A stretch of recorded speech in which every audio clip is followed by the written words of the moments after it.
Ser podcast. Ante la avalancha esta temporada de escritoras y escritores argentinos en la biblioteca de Hoy por Hoy, don Asensio ha decidido hacer un casting dirigido por la doctora Rojas para contratar empleados de ese país. Bueno, que pase el primero a ver si terminamos temprano con este quilombo. Hola, ¿qué tal? ¿Y este boludo? Tómatela, flaco, vos no sos argentino. ¿Y por qué? Un argentino no dice, hola, ¿qué tal? Andá y tómatela rápido, correte y que pase el siguiente. La que me voy a chupar hoy. Ni un tiempo para un pucho. Che, ¿cómo va, vieja? ¿Cómo que vieja? ¿Qué te pasa? Esta no tiene todos los patitos en fila, qué fiaca, mami. Disculpame, una expresión muy nuestra de los porteños. ¿Vos porteña? Porteña de Chamberí, no me rompas las pelotas a esta hora de la mañana, por favor. ¿Me las tomo entonces? Sí, tómatelas, no estás preparada para esta changa de don Asensio. Tenés que ser argentino o argentina, nada más. Y vos ni de Burgos. Apúrense que venga el siguiente, por favor. Me han dicho, doctora Rojas, que sos lo más. Me chivaron que sos de la Chacarita. No, boludo, de San Telmo y de Boca Junior, no te hagas el canchero, por favor. Viste, pero no me ve bien para este laburo. Ay, laburo, qué ternura. Vos de Argentina no conoces ni al Diego ni a Mafalda. Andá y pegarle un llamado a otra empresa. Chau. Y decirle al siguiente que pase. Hola, ¿cómo va? Eso, ¿cómo va? ¿Argentina también? Ay, muy pampera, muy gaucha. ¿Y esta tarada ahora? ¿De dónde la sacaron? ¿Qué? Nada. ¿Para qué viniste acá? Mira, yo lo tengo muy clara con la literatura argentina. Borges, Cortázar, Sábato, Silvina Ocampo. Ay, no me seas obvia, por favor. Yo también te puedo hacer una lista de escritores españoles: Cervantes, Galdós, Baroja, Unamuno, Almudena Grandes. Tómate las pampera. Es acá la chamba esta de don Asensio. Perdona mi tardanza, vine que me las pico para esta gauchada, pero es que necesito la guita. ¿Hace cuánto que no coges? ¿Coger el qué? Coger el qué, dice el pibe. No me queda claro si tu acento argentino es de Orense, Gijón o Marrakech. Por lo demás, bien, boludo, ya te podés tomar el subte, volver a casa y la guita no es para vos. No puedo más con estos gallegos haciéndose los argentos. Doctora Rojas, ¿cómo estás, porteña? Sí, como vos, ¿no? Viste, no falla, en vos se junta el mar y el río. Si vas a chamullar, arrancaste mal. No vamos a chapar. Verá, yo no soy argentino, ni quiero chapar ni chamuscar. Yo soy empleado de don Asensio de toda la vida, de los más veteranos. Y me va a echar por el quilombo este de tener empleados argentinos. Tú no le puedes decir que yo lo bordo, que me puede contratar a mí. Estoy hecha bolsa. ¿Por qué no llaman a una uruguaya para hacer esto? Perdón, ¿lo del casting de albaceteños es aquí? Ojo, Este es un poco queso, pero guarda que es uno de los que tiene el mejor acento argentino de todos. ¿Qué tal te ha ido? ¿Me han cogido? ¿Perdona? A una argentina le regalas un Fernet Branca y enloquece. Pero qué puta vergüenza. ¡Qué vergüenza! Para eso vengo yo aquí a perder el puto tiempo. ¡Desgraciado! Si no lo sabes hacer. ¡Al bastón! ¡Se ha cogido al bastón! De verdad, es que esto no es... Hoy por Hoy Magazine. Ser podcast. Qué difícil mantener el rigor, es muy difícil. Antonio, no voy a hacerlo en argentino, Antonio Martínez Asensio, ¿es verdad que te llaman el divulgador literario del Cono Sur? Claro, voy por países, vamos a decir. Porque en tu primera temporada en Hoy por Hoy solo traías escritores chilenos y en esta, tu segunda, argentinos. Eso es una infamia. Bueno, argentinos. Solo han estado Paula Olaizarák, Jorge Frade Díaz, Florencia del Campo, Samantha Schweblin, Guillermo Sacomano. Tampoco son tantos. ¿Te parecen pocos? Pues qué hay más. Voy a saludar a nuestro invitado de hoy y le voy a preguntar dónde nació. Es Andrés Neumann, autor de nuestro libro de la semana Hasta que empieza a brillar, publicado por Alfaguara, y nos escucha desde A Coruña. Andrés Neumann, buenos días. Buenos días, Andrés. Hola, muy buenos días. Aquí un porteño criado en Granada. Lo mío claramente es el sur. Entonces ya está, efectivamente. Nacido en Buenos Aires. Así es. Este es el cono sur del que soy yo. Nacido en Buenos Aires, me ha encantado el uso de la palabra fiaca, que es una palabra maravillosa que significa algo así como una especie de pereza interior.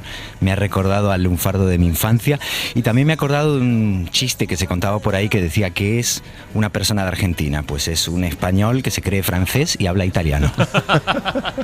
Buena mezcla esa, además haciendo con los dedos así como hacemos los españoles cuando queremos hablar en italiano. Bueno, ahora vamos a hablar de tu novela por la que estás aquí. Andrés Neumann ha publicado, como les decía, en Alfaguara Hasta que empieza a brillar, aunque antes, Antonio, la biblioteca nos exige que cumplamos las normas y que por tanto empecemos recomendando los libros que tienen que ver con la actualidad. Bueno, con la actualidad. Esta vez la actualidad viene un poco cogida por los pelos, te tengo que decir, porque como he visto que la primera ministra italiana es la primera que va a ir a ver a Trump, me he preguntado, ¿qué se está escribiendo en Italia ahora? Y entonces he traído libritos que están teniendo mucho éxito en Italia y que están publicando ahora editoriales españolas. Sabes que yo en eso no te voy a poner pega ninguna. No, vamos, vale. a favor. Pues 100%. mira, la primera, El apellido de las mujeres, de Aurora Tamiglio, que es una novela que ganó el premio Bancarella, que entregan los libreros italianos, y que es la típica novela río donde una mujer que nace en Sicilia, digamos que se rebela un poco contra su destino y bueno, tiene que salir de Sicilia y recorre un poco 3 generaciones y toda la historia es de Sicilia, la Segunda Guerra Mundial y esa supervivencia. Es una novela muy de mujeres y una novela que la verdad es que se lee maravillosamente. El apellido de las mujeres, de Aurora Tamiglio. Yo ya me lo he apuntado. Uno de los grandes éxitos de Italia que acaba de publicar Libros del Asteroide, el de Aurora Tamiglio, es de Seix Barral, es Se acabó el recreo, de Dario Ferrari, que ha sido un fenómeno editorial. También un hombre que se rebela contra su destino, porque lo único que no quiere hacer es ocuparse de el bar de su familia. Y al revés, lo que hace es estudiar y se mete en el mundo académico. Entonces, es una novela que cuenta muy bien ese mundo académico de Italia, pero también es una novela que habla de cómo rebelarse a su destino. Dice, al principio, hay decisiones que marcan el cariz que adquirirá toda una vida y hasta ahora yo siempre he tomado esas decisiones al azar. Bueno, te voy a decir una cosa, yo este libro ya lo tengo y es el que me voy a leer en mis vacaciones post Semana Santa. Pues muy buena elección, ya Se verás acabó cómo te va a gustar. El recreo, de Darío Ferrari, publicado por Libros del Asteroide. Y por último, Hotel Roma, que lo ha escrito un francés, Pierre Adrien, pero que vive en Roma y que cuenta nada menos lo que ocurrió en el Hotel Roma de Turín, que es donde encontraron a Cesare Pavese, que se suicidó en la habitación 41, si creo recordar bien. Y lo que ocurrió, él sabéis que dejó una notita que decía, perdono a todos y a todos pido perdón. De acuerdo, no chismorreéis mucho. Eso es lo que dejó dicho, y dejó también una cosa maravillosa que fue su diario, El oficio de vivir, que ha pasado a la historia de la literatura. Y es maravillosa esta historia alrededor de Cesare Pavese, que es un grandísimo escritor. 3 grandes recomendaciones hoy. Hotel Roma, de Pierre Adrien, este escritor francés que está afincado en Italia. Se acabó el recreo, de Darío Ferrari, y El apellido de las mujeres, de Aurora Tamiglio. No sé, Andrés, si te has leído alguno. Sí, precisamente estoy leyendo el de Roma y tengo mucha curiosidad, pero no me lo spoileéis, por favor. Vale. No, aquí sabes que no se spoilea, aquí se muere. Genera una... Pavese se muere. Sí, bueno, ya eso se genera una anticipación. Efectivamente, pero es buena, es una estratégica. Es una anticipación buena.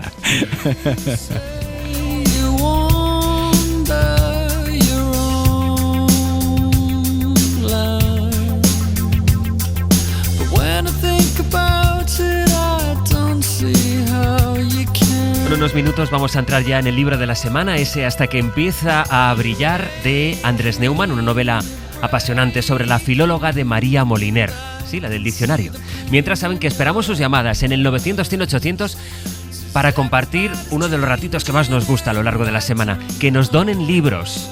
Ya que hablamos de diccionarios de uso, en la acepción de recomendar ese libro que tanto les ha gustado, que quieren compartirlo para que otros lo lean. Eso, donar libros. 900-100-800. Hoy por Hoy Magazine. Ser Podcast. Tras varios intentos fallidos, María encontró empleo como secretaria en la Diputación Provincial, donde demostró su eficacia revisando textos y su neurosis organizando papeles. La derivaron al Estudio de Filología de Aragón, que reservaba plazas para alumnos en prácticas y acababa de acordar que uno de ellos, no más, fuese de sexo femenino. Le anunciaron con solemnidad que ella era la primera redactora oficial del equipo. No supo muy bien cómo interpretarlo, la primera que trabajaba ahí o la primera a la que le pagaban por su trabajo. El estudio andaba casualmente inmerso en la elaboración de un diccionario de vocablos aragoneses. Si en ese momento alguien le hubiera soplado su futuro al oído, María se habría muerto de risa. La que casi se muere de risa y luego se moriría de risa es María Moliner, la que fuera autora del mítico diccionario de uso del español y protagonista de la novela Hasta que empieza a brillar, de Andrés Neumann. Antonio, ¿por qué has elegido este libro para esta semana? ¿Por qué crees que tiene que estar en las estanterías del Hoy por Hoy? Pues mira, primero porque es un libro magnífico. Es una biografía de María Moliner, muy al uso, quiero decir, cuenta la historia de España, cuenta un periodo apasionante, cuenta el amor a las palabras, el amor a la literatura, a la lectura, y cuenta para mí una cosa muy importante, la estructura mental que tenía esta mujer y que hay que tener para definir una palabra, y juega mucho con eso Andrés Neumann, y me parece un libro magnífico. Es que esta, Andrés, es una de las cosas de las que te das cuenta cuando vas leyendo el libro, cómo, digamos que María fue una mujer que acabó razonando en fichas, que tenía casi cuerpo de diccionario. Así es. Bueno, empecemos aclarando que lo del spoiler de Pavés era una broma, porque desgraciadamente sabemos cómo terminó la vida de Pavés. Como lo de titular una novela crónica de una muerte anunciada. Exactamente. Pues no te puede sorprender tampoco. De Turín, sí, no, totalmente. Además es un escritor imprescindible y tiene que ver con novelar una vida o con narrar una biografía que creemos que conocemos, pero en realidad nos llena de asombro y que tiene muchas lagunas en el caso de Doña María. Efectivamente, conocemos a Doña María Moliner por su colosal diccionario, que alguna vez se llamó Diccionario de Uso del Español, pero que con toda justicia poética conocemos como el Molinero, como el María Moliner.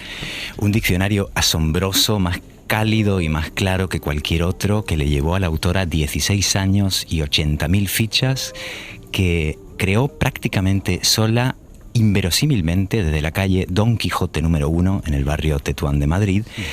Pero la vida de María Moliner antes del diccionario ya era de novela. Una vida llena de adversidades, de peripecias, una infancia difícil y marcada por el abandono de su padre, que, curiosamente, y dándole la razón al sketch inicial, se fugó a Buenos Aires. Sí.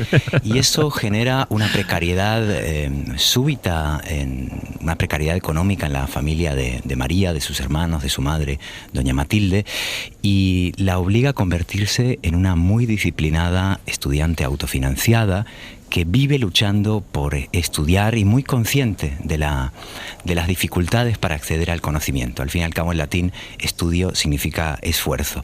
Y es verdad que María fue una brillante estudiante de bachillerato, donde en su último curso, ya de vuelta en Zaragoza, a donde la familia regresa porque no se puede permitir pagar el alquiler en Madrid, y esto fue hace 100 años, pero parece hoy, coincide en el bachillerato, en el instituto que hoy se llama Goya, y que entonces se llamaba Instituto General, nada menos que con Luis Buñuel y Ramón J. Sender. Es además una estudiante universitaria brillante que no puede elegir filología, como probablemente le hubiera gustado, porque en ese momento se ofertaba historia, y ella, haciendo de la necesidad virtud, se convertiría en una lexicógrafa con mucha conciencia y mucha memoria histórica. Después se saca las oposiciones, y aquí queríamos llegar, una de las primeras mujeres en sacarse una oposición, se la sacó a la primera y se convirtió en funcionaria de carrera. Ingresó en el cuerpo de archivos y bibliotecas, y allí, efectivamente, aunque su sueño era ser bibliotecaria, y llegó a serlo, y de las más brillantes del siglo XX en España, se pasó bastantes años peregrinando por distintos archivos de Hacienda, donde nuevamente, haciendo de la necesidad virtud, se convierte en una maestra de hacer fichas, de catalogar, de ordenar. La vida de María Moliner está marcada por el cuestionamiento del orden y la propuesta de reordenar la realidad. Déjame ponerte en pausa ahí, Andrés, en el relato de la vida de María Moliner, porque efectivamente ella va viendo, y en la novela lo cuentas muy bien, cómo, de qué manera marca no solo a ella, sino a su familia, el hecho de que su padre se vaya a Buenos Aires, que la abandone. Surge de esta necesidad el compromiso político, y es en tiempos de la Segunda República, en la Guerra Civil, cuando ella empieza a echar de menos un diccionario. María organizó los talleres de lectura y asumió las clases de lengua. Aunque lo consultaba a diario, a veces echaba en falta un diccionario más claro y cálido que el académico. Sus definiciones desconcertaban a sus estudiantes, obligados a ir de una palabra a otra hasta enredarse en una maraña que desvirtuaba el sentido de la búsqueda. Acostumbraba a analizarlo desde sus tiempos en el estudio de filología, cuando leía páginas enteras como si de una novela se tratase. Aquel monumental volumen le inspiraba una mezcla de reverencia e irritación. Parecía escrito para gente que en realidad no lo necesitaba. Lo cuentas muy bien en el libro, cómo se empezó a formar en la Institución Libre de Enseñanza, con el sacrificio que eso implicaba para su familia, cómo terminó colaborando en la Escuela Cosío. ¿Dirías, Andrés, que en las misiones pedagógicas de la República fue cuando empezó a haber realizado uno de sus sueños? Sin duda, María perteneció a toda esa legión que Juan Ramón Jiménez llamó marineros del entusiasmo, y María Moliner fue una marinera, yo diría que una capitana del entusiasmo. Dirigió la Biblioteca Universitaria de Valencia, fue, aunque esto se recuerde solo esporádicamente, la primera profesora de la historia de la Universidad de Murcia, y finalmente, cuando la familia recala en Valencia, donde su marido Fernando Ramón, un catedrático de física que divulgó y tradujo a Einstein y que fue un perfil muy interesante también, consigue una cátedra de física y toda la familia se traslada a Valencia. Allí María consigue librarse del enésimo archivo de Hacienda y obtiene un trabajo como bibliotecaria. Y allí se convierte, como tú bien decías, en una bibliotecaria, y además una bibliotecaria total, que desempeñó todas las funciones posibles con respecto al libro y a la lectura. Fijaos, primero fue una bibliotecaria de las que rellenaba fichas, catalogaba y ordenaba libros, es decir, de la cotidianidad material, física de una biblioteca y de su organización. Después fue bibliotecaria de quienes deciden un catálogo, compran libros, nutren a las bibliotecas. Luego desempeñó, y esto se cuenta en la novela, en Hasta que empieza a brillar con cierto detenimiento porque es muy hermoso ese periodo, desempeñó uno de los oficios más hermosos del mundo, que fue inspectora de bibliotecas rurales. Ella iba por toda la comunidad valenciana, hoy tan golpeada, recorría sus pueblos para ir a cuidar las bibliotecas que ella misma y su equipo habían ido a fundar. Y allí conocía de primera mano el tejido social, afectivo, familiar, se reunía con el cura, con alcaldes, con el personal docente que dirigía la biblioteca, con las familias que acudían, e iba allí, digamos, a convertirse en una especie de antropóloga de ese lugar de encuentro cultural que es la biblioteca. Porque tú dices, Andrés, de hecho, que la biblioteca es como una prolongación de las aulas, ¿no? Ese sentido de la biblioteca, ¿no? Absolutamente, es que doña María Moliner tenía una idea muy avanzada y muy comunitaria de la educación. Se adelantó bastantes décadas a la idea de que la literatura infantil y las editoriales eran fundamentales a la hora de crear y educar nuevos lectores. Pensó en la necesidad de que cada centro escolar, esto es obvio hoy, antes no lo era, requería su propia biblioteca, y en el cruce posible entre el mundo bibliotecario y el mundo pedagógico. Pero es que doña María, además, mucho antes de sentarse a escribir su diccionario a los 50 años, unas 2 décadas antes, escribió 2 textos capitales para la historia de las bibliotecas públicas de nuestro país, que hoy hay que cuidar y defender más que nunca, que son las instrucciones para pequeñas bibliotecas y el llamado Plan Moliner. Las instrucciones para pequeñas bibliotecas piensan en las necesidades materiales y hasta emocionales de cada día. Cómo animar al personal bibliotecario si la gente no quiere leer y prefiere hablar de fútbol o, con perdón, escuchar la radio. Pero también, eso dice doña María, pero también de qué material tienen que ser las estanterías para que resulten más fáciles de limpiar y no ardan con los incendios o los bombardeos. Y en el otro texto, sin embargo, y aquí tenemos a doña María de cuerpo entero, salta a la geopolítica, a la administración, a lo abstracto, cómo articular las bibliotecas regionales, comarcales y estatales, qué hacer si una región se emancipa del resto, cómo hacer, en definitiva, que una comarca, un pueblo en la última montaña del país reciba el libro que necesita. Y es ahí, en lo micro y en lo macro, en lo abstracto y en lo concreto, en lo intelectual y en lo afectivo, donde tenemos esta capacidad maravillosa que encontraremos en el diccionario de María Moliner. Me llama mucho la atención atención, al concepto y al cuidado. Andrés, que sigas hablando de doña María continuamente. Sí. Para ti es doña María todo el rato. Es que ojalá fuese, creo que lo es de hecho, la abuela de todas las personas que queremos las palabras. Forma parte María Moliner, doña María, a la que le tengo un respeto reverencial, pero también un amor irracional, o muy justificado, mejor dicho.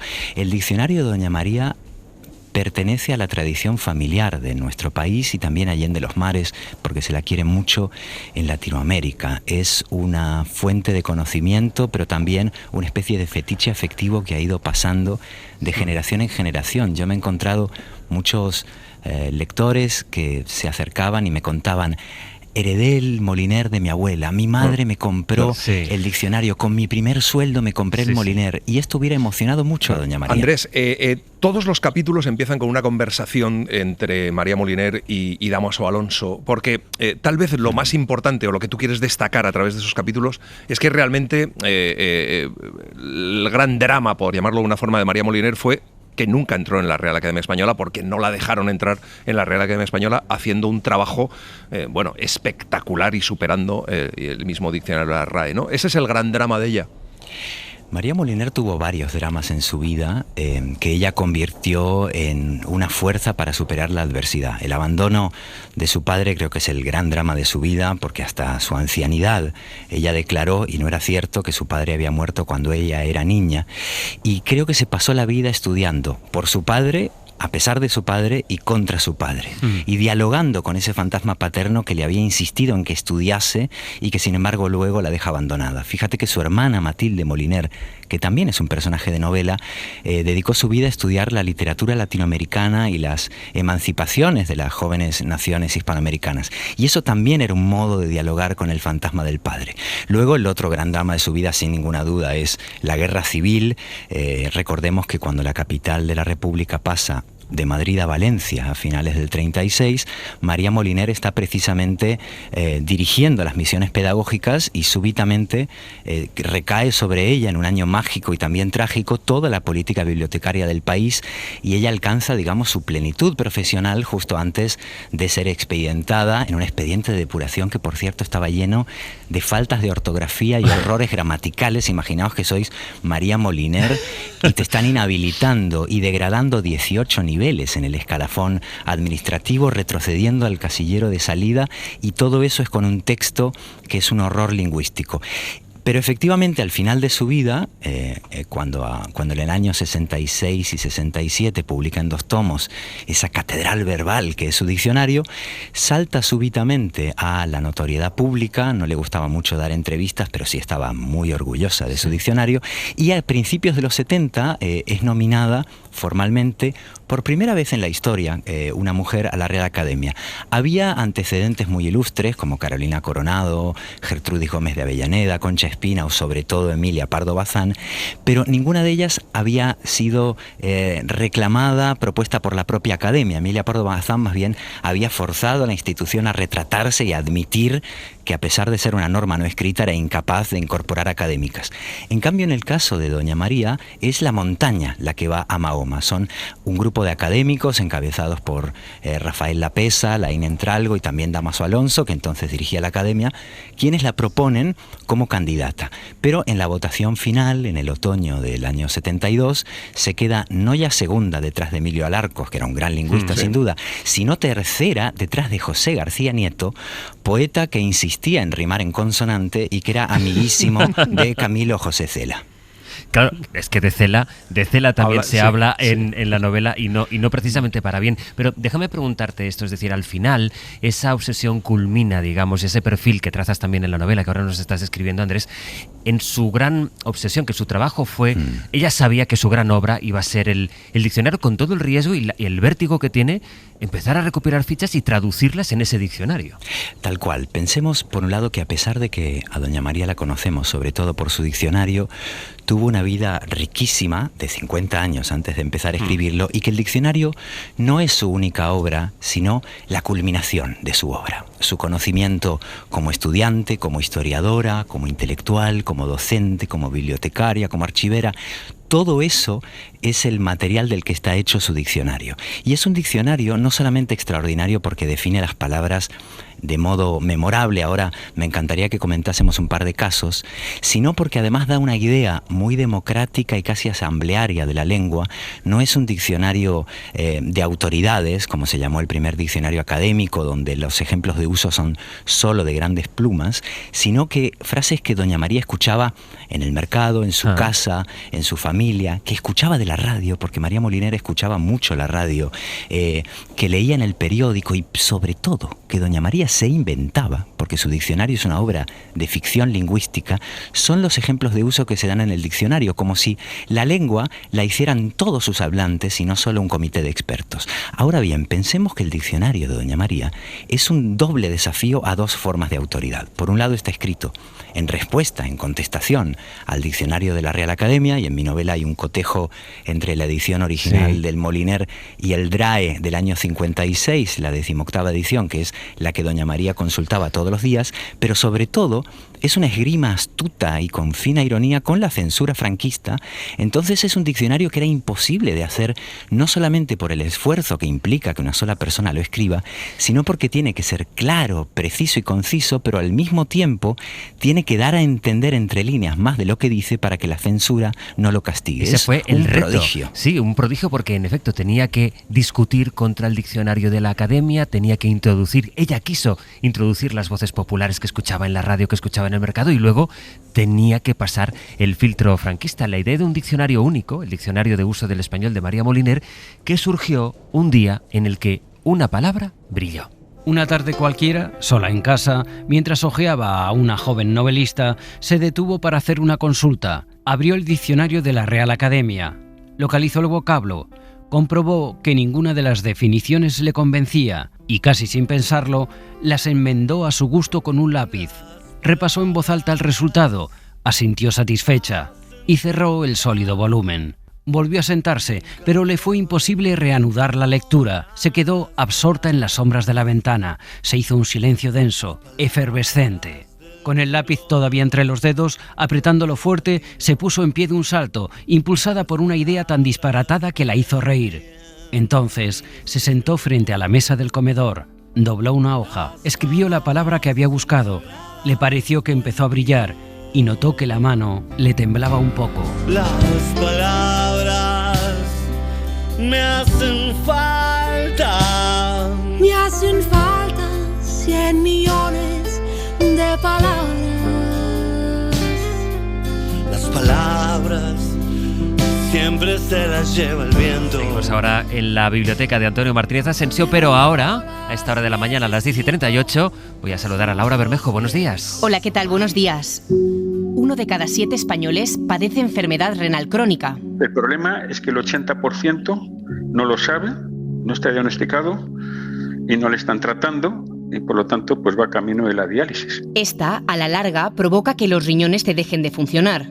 La alternativa, la diálisis o el trasplante. Pero es fundamental el diagnóstico precoz, como explica el doctor Alberto Ortiz, jefe de Servicio de Nefrología e Hipertensión de la Fundación Jiménez Díaz. Tenemos una idea de cuál es su posición dentro de las causas de muerte. Ahora mismo es la 8ª, se estima que para 2050 será la 3ª y antes de fin de siglo la 2ª. Es una de las enfermedades crónicas más frecuentes en nuestro país, aunque también destacan la insuficiencia cardíaca, la diabetes, el asma o la EPOC. Para prevenirlas y concienciar sobre ellas nació Diagnóstico Fútbol Club.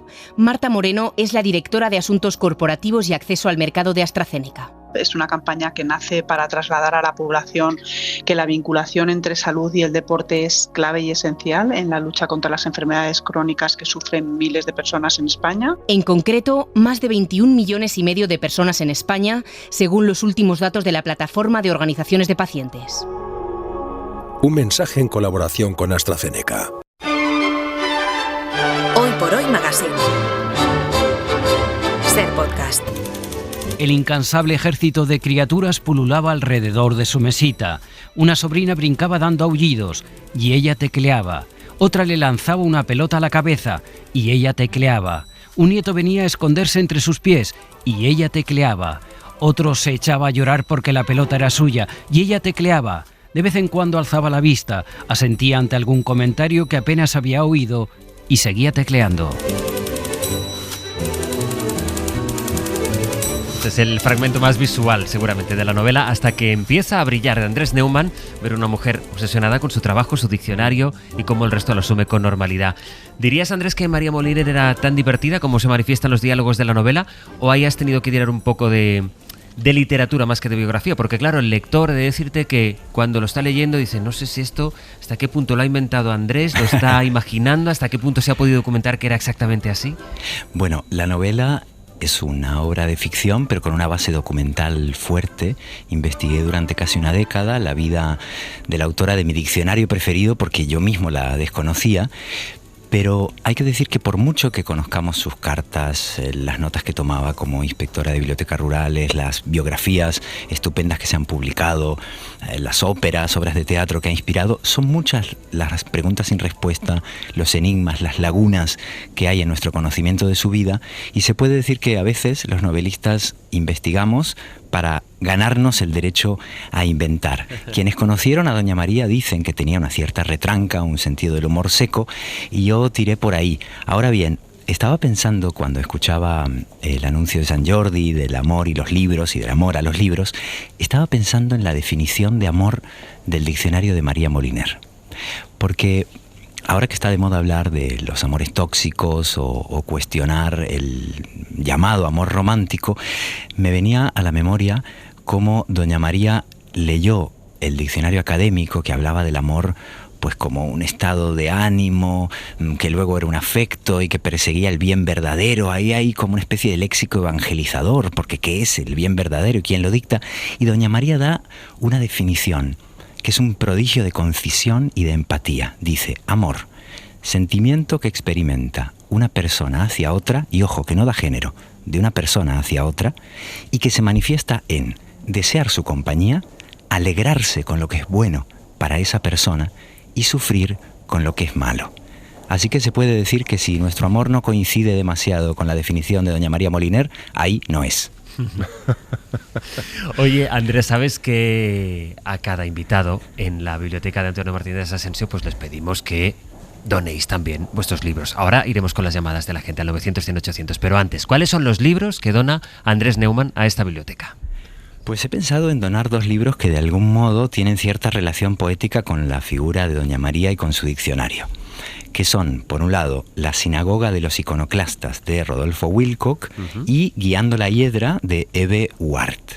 La sinagoga de los iconoclastas de Wilcock, un autor medio italiano, medio argentino, porque me temía por dónde iban a ir los chistes, y que su obra está en dos lenguas, fue uno de los libros preferidos de Roberto Bolaño, y está en la línea como de ficción cultural, digamos, y cuenta biografías precisamente imaginarias de personajes que tienen una obsesión genial o que quieren inventar una utopía, por ejemplo, un diccionario único. Y hay un cuento en esta sinagoga de los iconoclastas de Rodolfo Wilcock que cuenta la historia de un lexicógrafo que tiene una idea imposible y genial, que es escribir una novela diccionario titulada La lengua en acción, porque este lexicógrafo dice, es que los diccionarios no enganchan, la gente no se los lee enteros, los abren, leen un poco y los cierran. Entonces decide escribir una especie de trama alfabética para que se pueda leer de corrido y que te atrape desde la A hasta la Z. ¿Qué te parece el libro, Antonio? Pues no lo conocía, pero vamos, me parece interesantísimo. La verdad que la trama está muy bien. ¿Y el segundo, Guiando la hiedra? Pues es de una autora también argentina, Eve Ward, gran cuentista, una narradora única. Fijaos, fue una filósofa que escribía cuentos y no imitaba a Borges. Oficio de alto riesgo en Argentina. Y toda la obra de Eve Ward es una especie de poética de lo cotidiano, donde las grandes ideas se disimulan entre los pequeños gestos, y me gustaría detenernos especialmente en el cuento que así se llama, Guiando la hiedra, que está incluido en sus cuentos completos, y que cuenta la historia de una señora que riega las plantas, como le gustaba hacer a Doña María, y que mientras riega las plantas, es decir, cuida, piensa en su prójimo, en la idea misma de cuidado, en el paso del tiempo, y por supuesto, mientras tanto, escucha la radio, cosa que le gustaba mucho hacer a Doña María Moliner. Pues incorporamos estas 2 aportaciones que nos hace esta mañana Andrés Neumann a la biblioteca del Hoy por Hoy, La sinagoga de los iconoclastas y Guiando la hiedra. Pero hay que ir saludando ahora ya a Pepe Rubio. Hola, Pepe, de nuevo. Hola, muy buenas. Con las novedades, lo que tú traes son novedades editoriales. Sí, y tenemos Con E de Curcuspin de Mario Obrero, del poeta Mario Obrero. Es un canto de amor a las lenguas que conforman la realidad plurilingüe. Esta semana me ha dado por de muchas lenguas, Pepe, es que también tú solo te lo complicas. Me lo complico. Es que española, ¿verdad? Sí, el galego, el aragonés, el catalán, el aranés, el asturiano, el extremeño, el euskera, bueno, todo. Es un canto a todas las lenguas, ¿no? Escrito desde Getafe. Es fantástico este libro, es una delicia y tiene mucho que ver también, un poco estamos hablando todo de las palabras y demás, porque él dice que desde Getafe, que se escuchan absolutamente todas las lenguas, habla un poco de cómo están cada una de las lenguas del Estado, pues cómo aparecen en todos los lados, ¿no? Y bueno, la anécdota que da título al libro con E de Curcuspin es maravillosa, unos niños gallegos que les van poniendo letras del alfabeto con la A y van diciendo, y entonces con la E han dibujado un erizo, pero claro, un erizo para ellos es un curcuspin, entonces le dicen, con la E, pues con la E de Curcuspin. Bueno, esto es un poco el tono del libro, pero el libro es muy interesante, a la vez que muy divertido. Libro de un joven autor al que seguimos mucho la pista, de Mario Obrero. ¿Y el segundo, Pepe? Franco y yo, de Jesús Ruiz Mantilla, es un recorrido por lo que fue la vida íntima y pública del dictador, que ahonda en los resortes pues que han ido marcando y siguen marcando la vida del país que gobernó. Es un poco, ahora que cuando se ha hablado del libro Luis G. Martín de Entender al monstruo, igual también tiene algo de esto esta novela, ¿no? Porque es verdad que es como un análisis de Franco, pero también tiene un punto de vista, ¿no?, personal de Jesús Ruiz Mantilla, y cuenta un poco la historia de nuestro país desde esa perspectiva. Empieza con una frase inquietante: Franco es Franco y yo soy yo.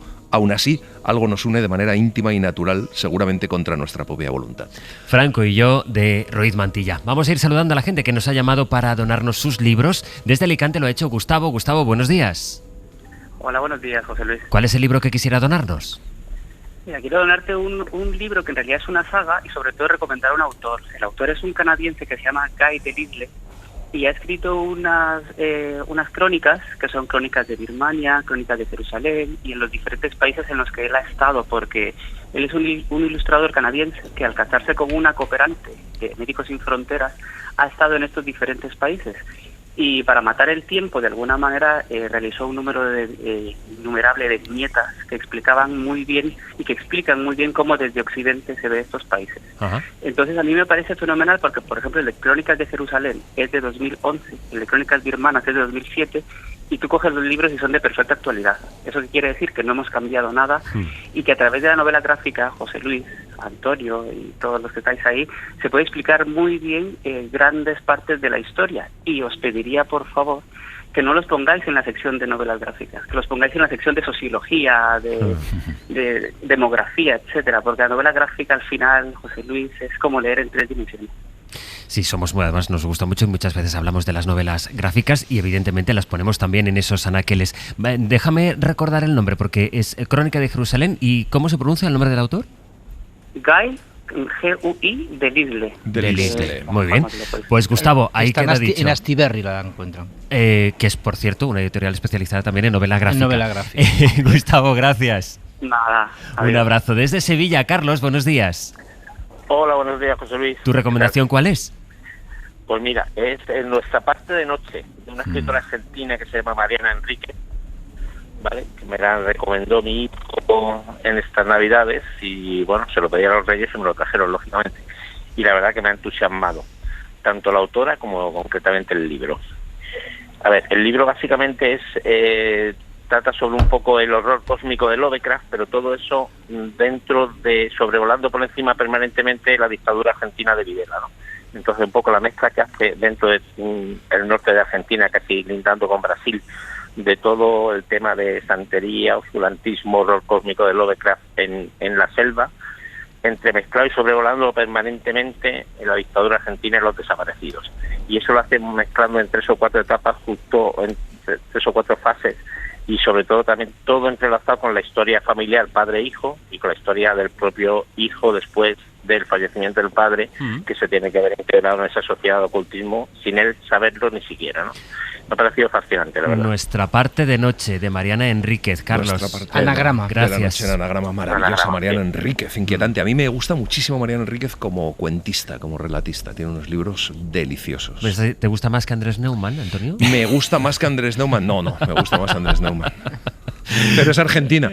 Claro, por eso lo decía. Pilar, desde Zaragoza, buenos días.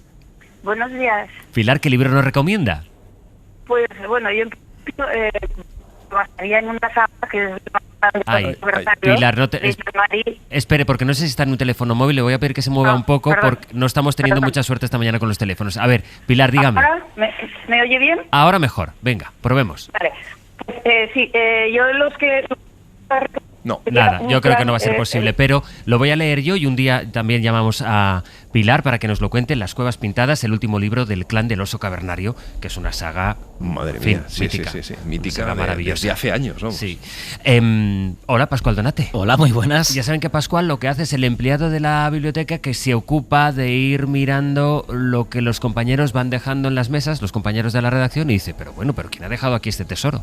¿Qué te has encontrado esta semana? Mira, un libro sobre un sitio que seguramente te va a gustar muchísimo. A ti te encanta Italia, ya sabes. Sí. El título del libro es La magia de las ruinas, lo que Pompeya dice de nosotros. Está publicado por Taurus, pero lo chulo es el autor. El autor es el mismísimo director del yacimiento de Pompeya, Gabriel Zutriegel. Bueno. Entonces, lo que mola de este libro es que no solamente te cuenta la historia de Pompeya, ¿no? De cómo al final quedó sepultada por el Vesubio, sino que te cuenta cómo funciona realmente un yacimiento. Es decir, cómo van las investigaciones, qué hacen en la excavación, o cosas tan profanas como, por ejemplo, cómo instalar baños para los turistas. En fin, está muy chulo porque además Gabriel Zutriegel cuenta en primera persona también ese proceso, porque él fue el primer director extranjero de un yacimiento patrimonio de la humanidad en Italia. Entonces eso también generó bastante revuelo, pero bueno, es muy chulo ver cómo funciona un yacimiento de este tipo. Claro. ¿Quién ha abandonado ese libro?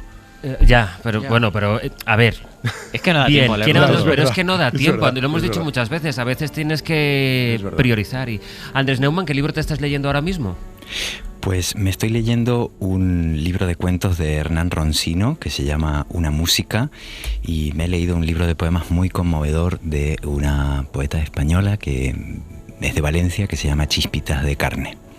Chispitas de carne, pues Y sabéis que me estaba acordando, mientras hablabais del libro de Mario Obrero, de cómo doña María Moliner fue una hablante nómada de su propio país, cómo nació en Aragón, pasó por Madrid, regresó a Aragón, conoció al padre de sus hijos en Murcia, luego pasó a Valencia, regresó a Madrid, y eso le dio un oído muy descentralizado para su propia lengua materna, y eso hace de su diccionario un lugar como más acogedor, más hospitalario para quienes queremos nuestro idioma. Y ahora nos queda la recomendación, porque este domingo habrá un libro una hora. Este domingo hay un libro una hora, y con un librazo que se titula La herencia de Esther, de Sándor Márai, autor del Último Encuentro y de muchas otras, de La mujer justa. Y es un novelón sobre... Siempre habla un poco él de lo mismo, sobre la traición, sobre el amor, sobre el compromiso, y que dicen que también refleja un poco la situación política de entonces, cómo todo el mundo estaba cediendo ante Hitler. Esa sería un poco la intrahistoria de esta historia de cesión también en el amor. Pues Andrés, así hemos pasado juntos esta horita de radio hablando de libros y sobre todo del tuyo. Espero que hayas estado bien. Me he sentido como en casa y sobre todo feliz de reivindicar la figura de doña María Moliner, que es tan infinita como su propio diccionario. Hay que leerse Hasta que empieza a brillar, de Andrés Neumann, que es un librazo. Andrés Neumann, un abrazo, muchísimas gracias. Muchísimas gracias Andrés. Por leer y por el sentido del humor. Un abrazo. Gracias, chicos. Chao. Antonio, hasta la semana que viene es Hasta Viernes Santo, pero aquí te quiero ver, estamos, hombre, pero vamos. La biblioteca abre también en festivos. Y además festivos. con buen librazo. Adiós. Obliquitat, i jo ja sé, me falten paraules per Les hemos escuchado con sus recomendaciones literarias y saben que a partir de ahora lo que nos gusta es escucharles con las historias que tienen asociadas a una canción. ¿Qué canción quieren escuchar en la próxima hora en Hoy por Hoy? Pero sobre todo, más que la canción, porque qué historia tienen vinculada a ella. Ahora nos visitará Ariel Roth, con él compartiremos el tramo de música que compartimos cada viernes con Fernando Neira, pero también sus historias. ¿Qué canción? Pero especialmente, ¿por qué la quieren escuchar un viernes como hoy? Les escuchamos en el 900 100 800. Hoy por Hoy Magazine.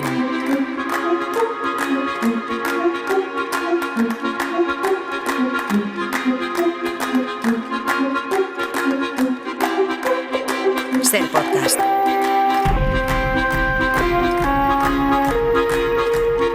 No es que se les haya encendido la tele sin querer, ni vamos a destripar la tercera temporada de The White Lotus. Esto sigue siendo lo hoy por hoy y como todos los viernes que se precie, nos dejamos sorprender y descolocar por nuestro director de orquesta. Buenos días, Fernando Leira. Muy buenos días, José Luis Sastre. Querido, es sonar esta melodía y ponernos en tensión. Hoy partimos de este fenómeno televisivo global, White Lotus, pero ahora que ya sabemos quiénes son las víctimas y los supervivientes de la temporada 3, lo sabemos, pero no lo vamos a decir. He pensado que la serie de Max era perfecta para que curioseemos en su dimensión musical, que al igual que con las otras dos temporadas, la que era en Hawái y la siciliana, también estaba muy cuidada a su paso por las paradisíacas playas tailandesas. A eso nos vamos a dedicar ahora, pero antes déjame que recuerde a nuestros oyentes que les esperamos a ellos y especialmente a sus historias musicales en el 900-100-800. La anécdota, increíble o no, emocionante, relacionada con una canción. Historias dignas de la tensión de un hotel como el de White Lotus, por ejemplo, pero a ser posible con menos muertos. En el 900-100-800. Dicho lo cual, vayamos a Tailandia porque es escuchar la banda sonora de esta tercera temporada y parece que se nos vienen a la cabeza monos saltando de árbol en árbol y ola rompiendo, Neira. Bueno, lo curioso es que el encargado de esta banda sonora no ha tenido elogios unánimes. A mí me parece muy bueno este Enlightenment y me vuelve loco el que era la gran obra maestra de su autor, en el que en la temporada 1 le conocimos con esta pieza titulada Aloha.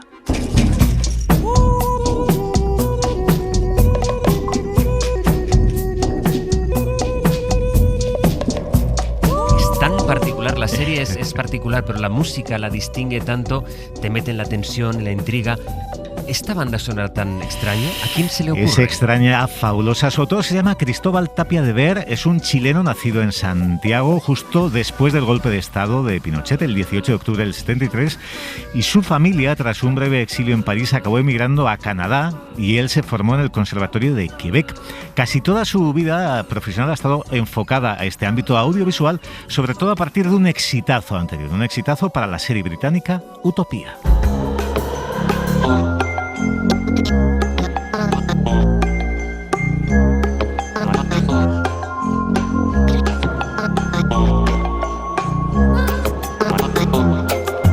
Se nota que es la misma persona la que hace un tema y otro. ¿Por qué decías antes que las críticas no han sido del todo unánimes? Claro, tenemos un problema con Cristóbal y es que la opinión disidente no es una cualquiera, sino que es la del creador, guionista y director de The White Lotus, Mike White.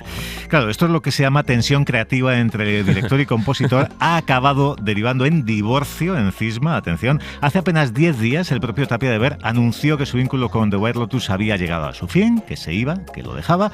Y según sus palabras, Mike White encontraba demasiado experimental su trabajo ya desde la primera temporada. La gota que colma el vaso, al parecer, ha sido una versión extendida de la cabecera de la temporada 3, de la primera que escuchábamos, que White directamente desechó, así que Cristóbal Tapia, ni corto ni perezoso, va y nos lo ofrece en su canal de YouTube.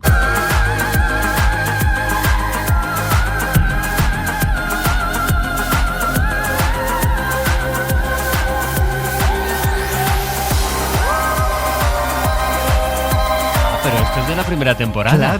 Claro, es una versión extendida. Qué combinando las dos temporadas, la primera y la tercera.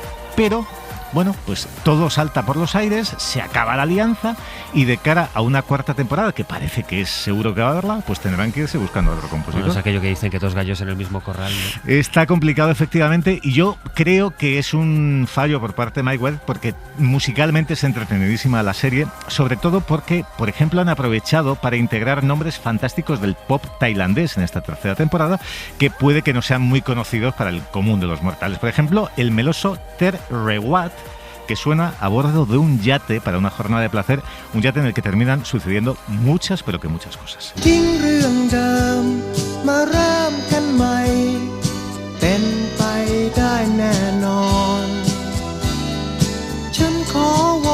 Sin ánimo de hacer spoiler, pero sí se puede decir que en ese barco acaba pasando prácticamente de todo. Sí, la verdad es que el contraste entre esta canción tan linda y el ajetreo en los camarotes es llamativo. Bueno, Ter Rewat es un absoluto pionero del pop tailandés.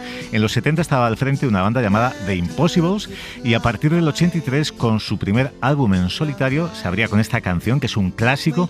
No me atrevo a pronunciar, me voy a abstener de pronunciar el título porque no quiero que las autoridades tailandesas me declaren persona non grata. Solo he podido averiguar que Ter es un apodo, significa dedo del pie. Ahora bien, si quieres saber, José Luis, mi canción tailandesa favorita de todos los tiempos, es otra, es este delirio funk de los años 70.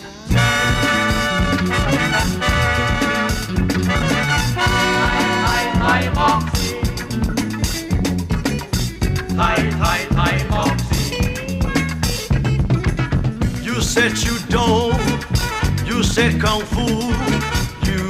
Esta canción se llama Thai Boxing y no puede ser de otra manera, juega un papel clave en el 6º episodio, que es el que tiene referencias constantes al boxeo tailandés. Claro, es una variedad de combate ancestral, va por el 8º siglo de historia, muy espectacular porque no solamente se pueden emplear los puños, sino también patadas, codos. Es una modalidad que glosa con aire muy de moda este grande en Tailandia, Jiraphan Ong Ar. Por cierto, ¿quién está viendo en la serie el combate? Pues está el vigilante de seguridad, Gai Tok, y la empleada del hotel por la que suspira, Mook. Bueno, pues Mook es el debut como actriz de la tailandesa Lalisa Manoval, que es una de las 4 integrantes del grupo de chicas Blackpink, que acaban de superar a las Spice Girls como la banda femenina más taquillera en una gira. ¿Ah, sí?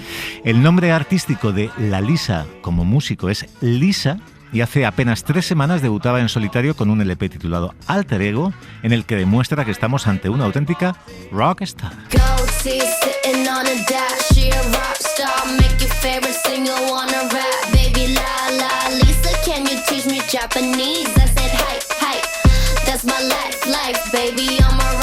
Le cambio de rasante ahora, ¿eh? Sí, ¿verdad? Dices que esta Lisa es algo así como la Mel B tailandesa. Pues es popularísima en todo el mundo, pero en Tailandia asciende a la condición de heroína. De hecho, el otro día me confesaba Iñaki Pascualina una anécdota graciosa. Cuando Patrick Schwarzenegger llega a Tailandia, que es el que hace de Saxton, el macho alfa de la familia de los 3 hermanos, se encontró con fotos de Lisa en cada esquina. Y él, que solo la conocía como la actriz que iba a hacer un papel secundario, dijo: oye, pero ¿por qué hay tantas fotos de esta muchacha? Y le dijeron: cuidadito, porque esta chica aquí es bastante más famosa que tu padre, es decir, que Arnold Schwarzenegger. Pues historias así, anécdotas, vínculos emocionales con algunas canciones es lo que les pedimos en el 900-100-800. ¿Qué música se quieren poner esta mañana? Porque se van de vacaciones, porque es el viernes a punto de coger las vacaciones de Semana Santa. Les escuchamos en el 900-100-800. He de decirte que ha estado muy bien nuestra excursión por Tailandia, ¿eh? Muchas gracias. Es que Tailandia da mucho juego y mientras va llegando nuestro ilustrísimo invitado de hoy, permíteme un último obsequio de parte de Cristóbal Tapia de Ver. La han echado, pero nos quedamos con esta versión orquestal de su tema para la temporada 1, versión de la Birmingham Symphony Orchestra con coro y voz de la soprano Ella Taylor.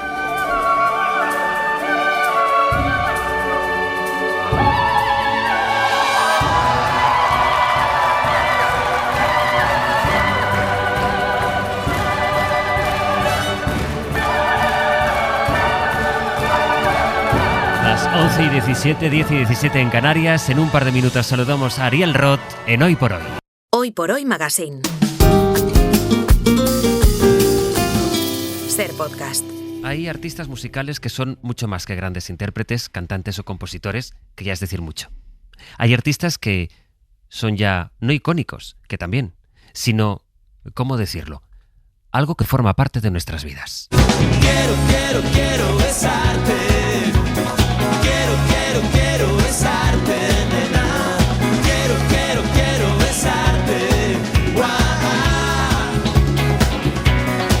Nuestro muy ilustre invitado de hoy apenas había alcanzado la mayoría de edad cuando en aquel Madrid alborotado, confuso, palpitante de la transición ya expresaba sin tapujos estos deseos libidinosos. Le acompañaban por entonces sus íntimos Alejo Stivel y Julián Infante en aquella banda para la historia, Tequila, a la que seguirían otras aventuras nada menores, porque este hombre, cuando se embarca en algún proyecto, podemos dar por seguro que disfruta de una tripulación la mar de distinguida. El marinero y el capitán se reunieron en un bar y encargaron otra botella de ron. Ese sería el puerto final y lo fue tanto de verdad que bajo el mar ahora descansan juntos los dos. Primero Tequila, luego Los Rodríguez, a continuación, claro está, con nombre propio, porque Ariel Roth sigue muy vivo en plena efervescencia artística y ahora se da el gustazo de reeditar en doble vinilo un concierto memorable del año 2001, grabado en Galapagar, a las afueras de Madrid, y que a todas luces hacía honor a su título. En vivo, mucho mejor. Tuve un garito en la calle Honduras, ahora duermo revolcado entre cartones. Lo perdí todo en una noche de locura, apostando por el 2 de corazones. Hola Ariel Roth, buenos días. Hola, muy buenos días. Bienvenido. Es una declaración de intenciones esto de en vivo mucho mejor, porque supongo que hay mucha técnica, hay mucho estudio, mucha preparación en lo de grabar un trabajo ahora, como lo de subirse al escenario. Creo que eso tiene que ser incomparable. Es verdad, pero el próximo se va a llamar Vivo mucho mejor. ¿Y en qué va a consistir? Con los dos significados. Mucho mejor, ¿no? Y el cuarto definitivo ya mejor. Oye, imagino que no llevas el cómputo del número de veces que te has subido a un escenario, serán unas cuantas miles, sí. Pero estamos hablando de miles, pero después de miles de horas y miles de conciertos, todavía hay cosquillo, todavía hay mariposas en el estómago 5 minutos antes. Depende de la ocasión, influyen varias cosas. Por ejemplo, en Buenos Aires, cuando voy, siempre me pongo muy nervioso. ¿Ah? ¿Por qué?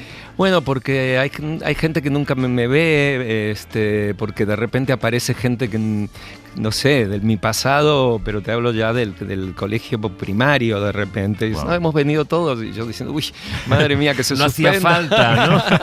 Y aparte estamos en la primera fila. ¡Ah, qué bueno! Bien. Porque se ve a la gente, ¿verdad? Cuando estás en un escenario, aunque haya una multitud.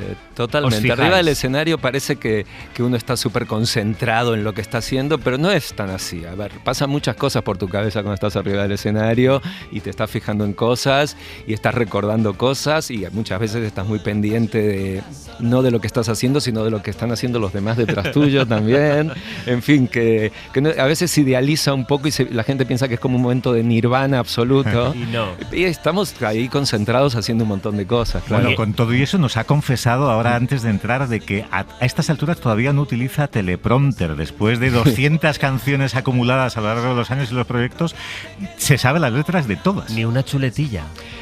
Si estreno alguna o si alguna vez en la radio dije, bueno, por las dudas me lo voy a llevar porque no, como que era más compromiso ahí equivocarme, ¿no? Porque al final, bueno, no sé, de repente te equivocas y tampoco pasa nada, ¿no? Pero tengo muy buena memoria para eso. Desde las pocas cosas que me puedo tirar un poco el rollo de, a ver, dime tal canción y aunque no hace tiempo que no la haya tocado o nunca la haya tocado, de repente cojo la guitarra y la puedo cantar. Oye, me ha interesado mucho esto que decías de me sigo poniendo nervioso, sobre todo en Buenos Aires, y hay muchos rituales que mantengas antes de salir. ¿El momento de Ariel Roth antes de saltar al escenario ha cambiado mucho a lo largo de estos años o sigues haciendo las cosas que hacías antes? Pues la verdad que no hago mucho yo. Nada en particular, sí, algún gesto cariñoso con los chicos siempre, ¿no? Para que haya un poquito ya de complicidad, algún gesto físico incluso, ¿no? Con los chicos, con la banda, pero no mucho más. Yo creo que cuanto más relajado estás y más estás hablando de cosas que no tienen nada que ver con el concierto antes de salir a tocar, mejor sale.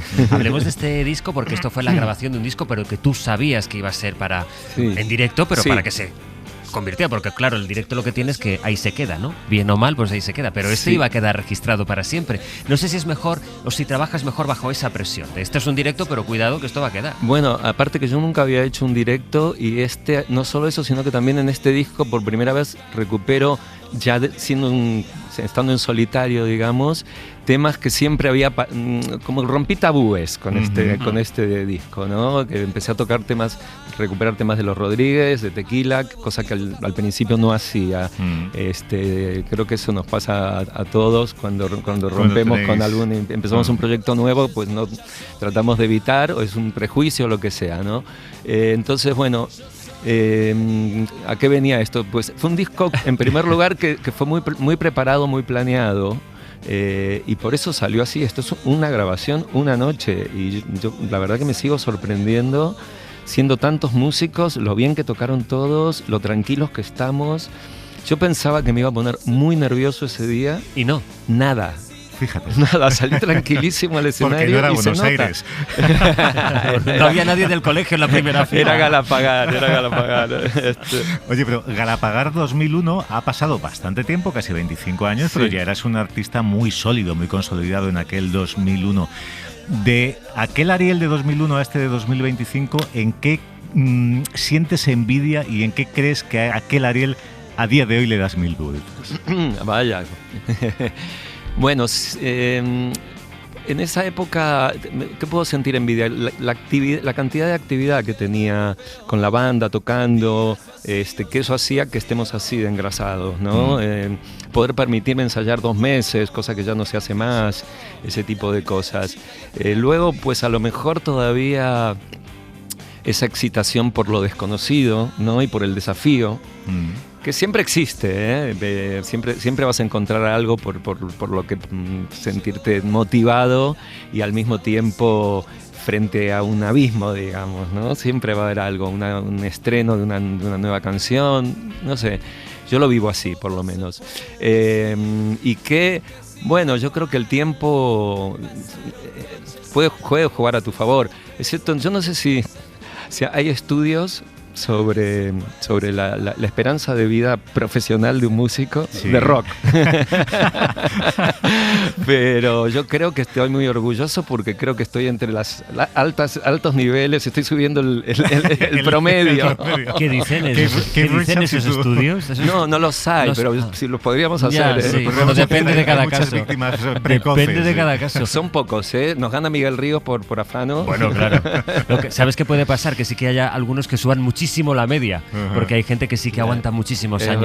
Es verdad. Ariel, ¿por qué el vinilo? ¿Por qué el formato de vinilo?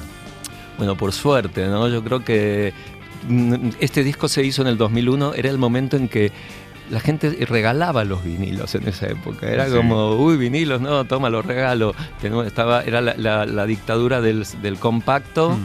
Que creo que hay gente que también los está regalando ahora, yo les recomiendo que no lo hagan. Y bueno, el vinilo tiene 2 cosas. En primer lugar, que como objeto, tanto físico, estético y sonoro, es superior, sino que además, por lo menos para mí, es el formato en el que empecé a escuchar música. Y durante muchos años de mi vida, si quería escuchar un disco tenía que ser en vinilo, no había otra. Entonces creo que también hay una relación emocional con el vinilo, ¿no? Bueno, lo que no eran tus vinilos o nuestros vinilos de chavalines eran ni naranjas ni azules, como es el caso de esta edición. Pero bueno, esta edición además tiene una canción que en aquel concierto no entró en el CD, esto a los fetichistas les va a chiflar. Estamos hablando de este Nena. Estás acostumbrada a vivir sin trabajar y todo lo que tienes se lo debes a papá. No sabes hacer nada y todo te da igual. Un cóctel a las 8, luego cena y a bailar. Nena, temazo de Confidencial, el cuarto y último disco en estudio de Tequila. Luego la segunda banda con los Rodríguez. ¿Tienes la sensación de que has terminado siendo líder por exigencias de la vida? Del azar, ¿no? Sí, en cierto modo sí. Si en ese momento hubiese encontrado pares con los que tuviésemos tenido una conexión y tal, pues probablemente hubiese postergado, porque al final uno termina estando solo. Es muy raro que las bandas siempre estés en una banda, ¿no? Salvo casos muy, muy particulares. Y entonces sí, sobre todo en ese momento que yo tenía cierto vértigo a quedarme solo. Pero lo intenté tener encuentros musicales sin decir nada, ¿no? A ver qué resultado. Y no me pareció que merecía la pena. Qué bueno. Hay un filón ahí, Hay un título. No voy a dar nombres. O sea que no sigo por ahí. Pero déjame retomar por algo que has dicho antes, que me ha parecido muy interesante, que quizá sea la madurez, la edad, o que te ves a ti mismo con otra perspectiva cuando dices, ¿por qué no tengo que interpretar o que tocar temas que forman parte de mi trayectoria y de los que no quiero renegar? Que es verdad que yo quería marcarme un perfil o quería subrayar un perfil distinto a lo que era y por tanto tenía que apartarme de eso, pero hay un momento en el que, no sé si la palabra es reconciliación, pero después de Tequila, de los Rodríguez, ¿qué relación tienes ahora, Ariel, con ese recuerdo? ¿Y cómo lo has introducido y lo adaptas en este momento en el que dices, pues mira, sí, esta es mi trayectoria y esto también forma parte de lo que soy? Sí, no, está totalmente asumido, ¿no? Eso, yo creo que es ese momento, esos primeros momentos cuando uno tiene una ruptura y no quiere saber nada con ese pasado, ¿no? Pero sí luego lo he ido asumiendo, no solo eso, sino que disfruto mucho de recordarlo con cierta nostalgia bonita, ¿no? Eran momentos muy románticos, sobre todo la primera época de Tequila, donde pasaban muchas cosas. En primer lugar, estábamos prácticamente solos en el panorama, en la escena, ¿no? Éramos los que más destacábamos hasta que empezaron a pasar más cosas, pero por lo menos durante 1 año, 2 años, un par de añitos, fueron sí, muy fuertes, ¿no? Lo que pasaba con Tequila, y al mismo tiempo teníamos la desventaja, o bueno, de ser pioneros, ¿no? Cuando miramos a los pioneros, yo qué sé, siempre cuando ves a Elvis que viajaban todos en un coche, dices, no puede ser. Pues claro, estaba todo por hacerse, ¿no? Entonces esos eran los palos que te ibas llevando también, pero que eran muy divertidos. Ahora está todo muy reglamentado y está todo como muy casi automatizado, te diría. Y en esa época era todo lo contrario, siempre pasaban cosas, siempre era una aventura. Luego con los Rodríguez también fue un momento extraordinario, de muchísimo nivel musical, de pasarlo muy bien y también de tener conflictos. Alguno habría, ¿no? Vamos, sí, hubo bastantes. Pero mira, lo que tuvieron que ser aquellas discusiones y la dulzura con lo que ahora lo recuerdo, ¿no? Y dice, fue un momento, hasta nostalgia, y bueno, sí, quizá hubo algún desencuentro. Ahora, si estuviéramos en una serie es cuando viene el siguiente frame y se les ve a todos gritándose los unos a los otros. Pero en fin, ya ha pasado bastante tiempo. Pasó tiempo, y creo que está todo prescrito ya. Sí, no, ahora hay gran reconciliación afectiva. Hay otros momentazos auténticos en este disco en directo que ahora podemos disfrutar en vinilo, como por ejemplo que escuchamos en voz de Ariel un clásico de una banda efímera y maravillosa. Esta canción nos conduce hasta Pistones, año 1984, El Pistolero. En su pintura hay más balas que en todo un arsenal. En su revólver más muescas que en la barra de un bar. Es el más sucio y rápido en disparar. Y yo sé que esta vez sin duda viene a por mí. Algo tendré que hacer, sí. Acabaré con él. Ahora que hay una cierta vuelta, Ariel, de grupos muy eléctricos, de grupos con mucho músculo, ¿hay bandas que te gustaría haber descubierto a ti, o bandas o te vuelve a picar la curiosidad por tutelar, por producir, por dar un empujón a artistas noveles? Sí, me encantaría, la verdad que me encantaría. Lo que pasa es que siempre, no sé cómo se hace ahora. En primer lugar, tampoco sé si como con las nuevas tecnologías, si esa parte de la producción ya se me va un poco de las manos, ¿no? Igual yo siempre me dediqué más a la canción, al repertorio, a los arreglos como productor, ¿no? A cuidar toda esa parte. Pero la verdad que desconozco y hace falta ponerle tanta energía a un proyecto así, ¿no? Yo por lo menos, ¿no? Cada vez que produje fueron por lo menos 2 meses de paréntesis absoluta de mi vida profesional y personal también, ¿no? Mucha dedicación. En el caso de los Pistones fue mucho más todavía. Estuve como 6 meses yendo al local con ellos y cambiando el repertorio, creando nuevas canciones. Hay varias que están compuestas por mí en ese disco maravilloso, y esta canción que es increíble, la vida efímera que tuvieron ellos y la larga vida que tiene esta canción. Increíble. Es muy curioso. Sí, sí, y acabaré con él.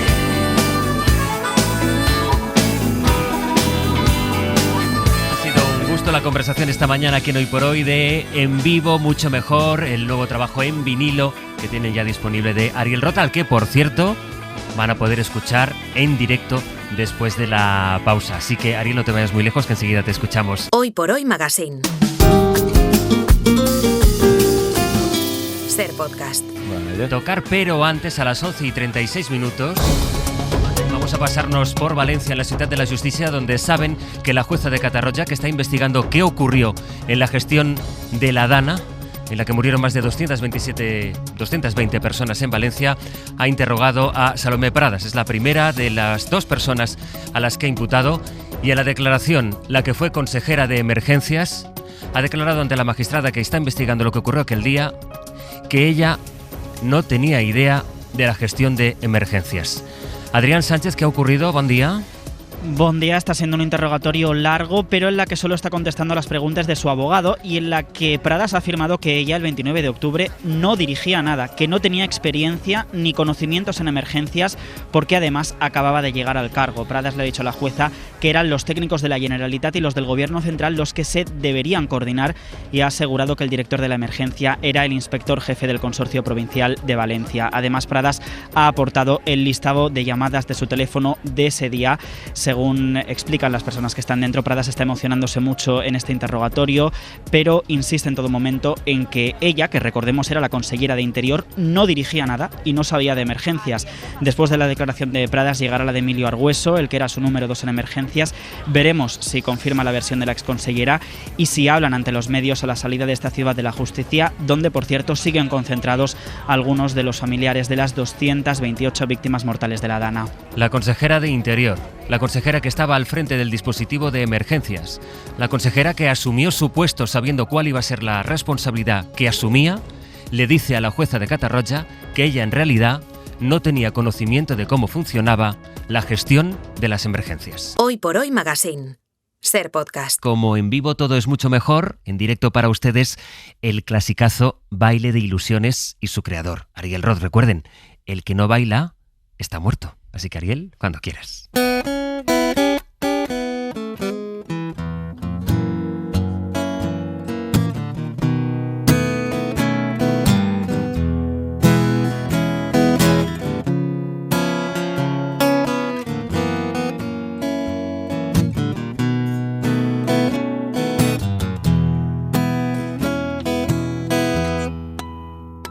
Yo estaba listo para todos tus mordiscos y preparado para todos tus pecados. Yo tenía el corazón adormecido, tú casi siempre el paladar anestesiado. Y en el momento en que dejaste tu trabajo, te cotizaste de cintura para abajo. Yo tenía la visa que provoca tu sonrisa, pero la vida no es un plástico dorado. Y el que tenga un amor, que lo cuide y que mantenga la ilusión, porque la vida es un baile de ilusiones. Y el que no baila está muerto. Y el que tenga un amor, que lo cuide y que mantenga la ilusión, porque la vida es un sueño. Y los sueños, sueños son.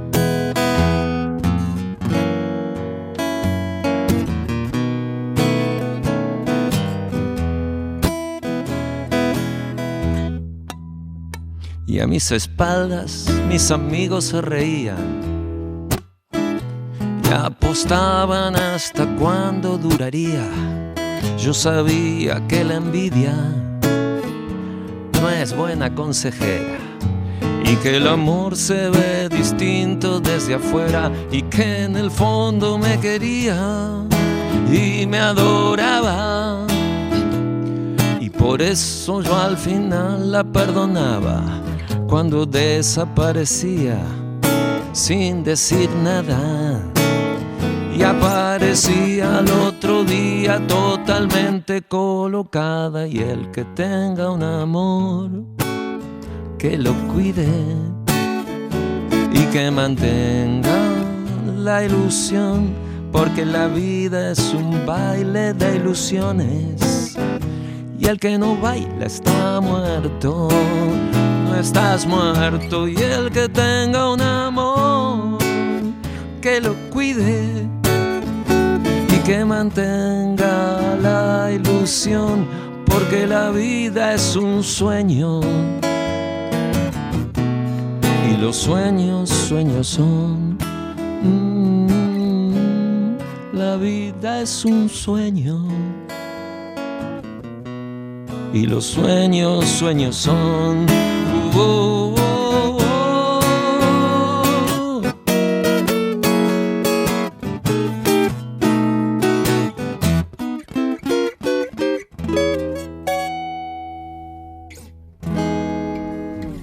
Ariel Roth, que regresa a los escenarios el 29 de mayo en Málaga, el 30 en Granada, el 5 de junio en Santiago, el 14 en Murcia, el 18 en Barcelona y el 21 en las Noches del Botánico de Madrid. Ariel Roth, ha sido un placer, muchas gracias y hasta la próxima. Muchas gracias, hasta siempre.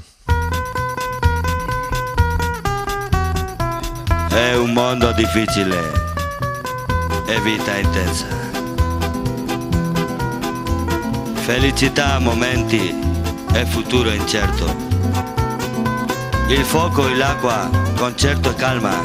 Vamos a seguir con más historias musicales desde Ariel Roth y su Argentina. Nos vamos a ir con Iñaki Pascualena. Hola, Iñaki. Hola, ¿qué tal? Hasta Italia, ¿no? Bueno, creo que he querido jugar un poquito al despiste hoy aquí, como suele ser habitual en mí. A ver, ¿por dónde te sales hoy? Porque esto suena a tarantela napolitana, pero como de broma. Bueno, tanto como de broma no sé si es, pero lo que está claro es que Guasa tiene un rato y que su autor no es de Nápoles. De hecho, nació bastante más cerquita de aquí de lo que piensas. En Burgos, concretamente. Él es Tonino Carotone, un burgalés que creció en Pamplona, ya sabes que yo siempre barriendo un poquito para casa, y que probablemente muchos oyentes recuerden su éxito brutal y fugaz a partes iguales que tuvo hace 25 años con este tema que se llama Me cago en el amor. Traiciona y me abandona cuando mejor estoy. Lo sabemos muy bien. Que ya fue un temazo en su momento. Temazo. Y te decía que probablemente algunos oyentes lo recuerden también, pero también hay otros que probablemente recuerden a Ricardo Boquerone, que era un personaje que aparecía en un programa de José Mota en televisión española, interpretado por Paco Collado a modo de parodia de Carotone. Felicità a questi momenti e nostra piccola vita. No quiero pensar en el amor, porque me deja, porque me abandona cuando mejor estoy. Carotone no era este era Boquerone. Sí. Pero Carotone, Boquerone era un hombre que perseguía a la gente cantando la canción de Tonino Carotone a modo de parodia, evidentemente, con su bigotillo, su gorrito. Pero bueno, más allá de esta anécdota, hoy traigo a este pseudo italiano porque después de algunos años de silencio discográfico ha reaparecido junto a un italiano de verdad, Giulio Wilson, con un álbum en forma de oda al vino que suena pues mejor que bien. Non mi importa se divento triste, perché è sempre una bottiglia che mi fa venire brividi d'amore. Mondo di vino. Il vino è così, aspetti che ti invecchi in cantina. Barolo, baciami piccina, Brunello, rosso di ¿Y todo el álbum dedicado al vino? Todo el álbum es dedicado al vino porque es que este tal Giulio Wilson no solo es músico y cantante, sino que además es enólogo. Pero es que este Wilson no es un cualquiera, ¿eh? O sea, no te pienses que yo te traigo aquí cualquier cosa, que este hombre ha llegado a compartir escenario con Jorge Drexler y hasta Ana Belén. Vas mirando en una dirección, quisiera tener cientos para ver mejor, descubriendo nuevas perspectivas, revelando hasta el último rincón. Con Ana Belén y con Drexler no canta cualquiera. No canta cualquiera, o sea que ahí queda eso.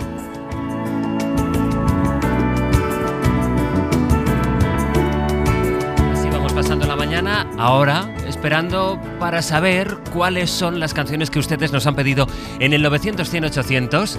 Saludamos a Felipe, que llama desde Extremadura. Felipe, buenos días. Hola, muy buenos días, Ostre, ¿qué tal? Pues mira, déjame empezar preguntándote cuál es la canción que nos pides esta mañana. Pues mira, para llevarlo todo hilado, para que luego Ángels no diga otra cosa, pues Sin documentos, de los Rodríguez, de Ariel Roth y de Tres Calamaro. Sin documentos, que lo haré por el tiempo que tuvimos, porque no queda salida, porque pareces dormida, porque buscando tu sonrisa estaría toda mi vida. Quiero ser el único que te muerda la boca, quiero saber que la vida contigo no va a terminar. Déjame que te cierre esta noche los ojos. ¿Y por qué, Felipe? ¿Por qué has pedido esta canción esta mañana? Pues porque forma parte de, digamos, mi historia vital, nuestra historia vital, y porque, como curiosidad, como anécdota, es la primera canción que mi pareja y yo, desde hacía 25 años, escuchamos, es la primera canción que escuchamos cuando empieza el año, o sea, a las 12:05, 12:10, 12:30, Qué bien. la escuchamos, la bailamos y seguimos. O sea que para ti esta mañana es un poco Nochevieja, Año Nuevo. Sí, efectivamente, claro, eso es. Pues claro. Felipe, feliz año. Igualmente. Adiós. Que estés bien, chao.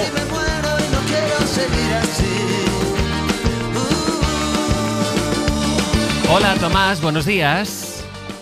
Sí. Tomás, que llama desde Roquetas de Mar. Cuéntame, Tomás, ¿qué canción querías escuchar? Who'll Stop the Rain de Creedence Clearwater Revival.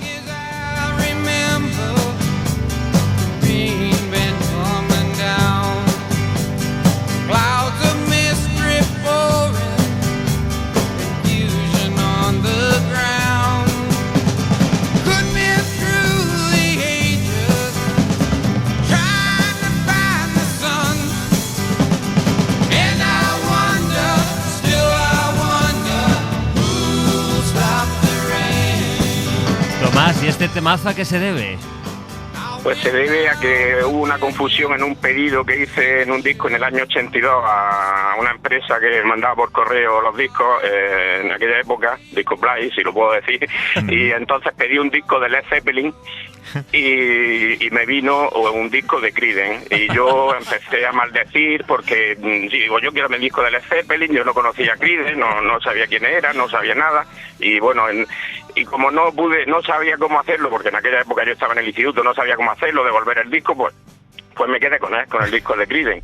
Y entonces descubrí que es una de mis bandas favoritas de todos los tiempos y bueno, y esta canción, que es Who'll Stop the Rain, es una canción que es totalmente, me gusta mucho, era de las que más me gustaban cuando la escuché por primera vez, y luego además una canción totalmente atemporal, porque la lluvia no es quien detendrá una lluvia de agua, sino quien detendrá una lluvia de bombas.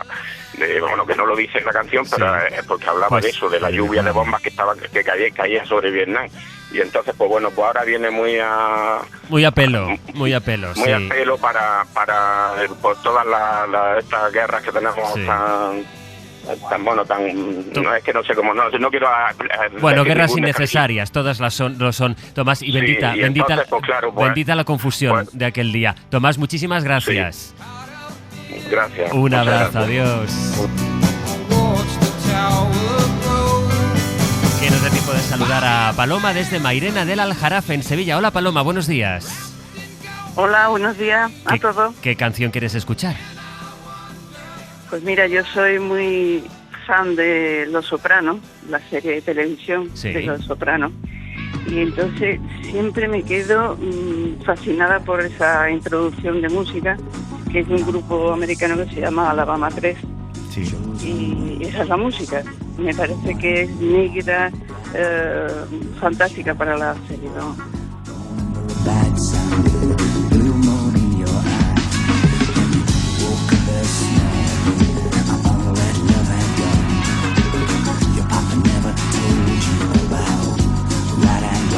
Paloma, gracias, buenos días y buen fin de semana.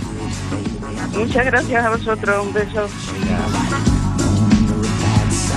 Y en la recta final, las novedades, ¿por dónde empezamos, Neira? Pues empezamos con un nombre embaucador, el de Carla Lourdes. Lo teníamos todo pensado y he parado y lo he vuelto a pensar, porque a mí no me va a ir de casa al trabajo, todo sin vistas al mar, porque a mí no me va, que cuando hagas daño. Esto se titula El Desorden y es uno de los 9 títulos que vais a descubrir en un par de semanas en el debut de esta muchacha del Bierzo leonés, un título muy singular para ese primer álbum, El día que descubrí el lunar de tu oreja. La siguiente, un lujazo, él en solitario, se llama Alejandro Ovejero, pero su nombre artístico es sencillamente Ove. Se me salía el corazón por la frente cuando saltabas del papel al presente. Durante 7 años fue el bajista de Morgan, la gran banda madrileña de sonidos americanos. Desde el 16 de mayo cobrará forma su primer LP, Daruma, con aires pues de los noruegos Kings of Convenience o el hawaiano Jack Johnson. No me he cansado de esperar que regrese. Ove, y la última, ¿con qué nos vamos? Última, un histórico de este programa, Litus. If you should ever leave me, life would still go on, believe me. The world could show nothing to me. Haciendo oído este clásico de los Beach Boys, God Only Knows, en compañía de Pablo Novoa, Wes de Frank y como productor Andreu Buenafuente, los 4 eligiendo sus canciones favoritas para el disco Todas las canciones del mundo.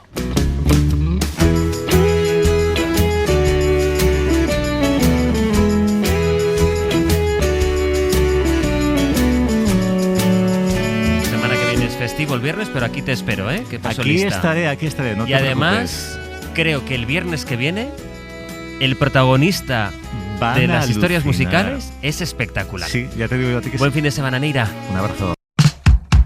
Hoy por Hoy Magazine.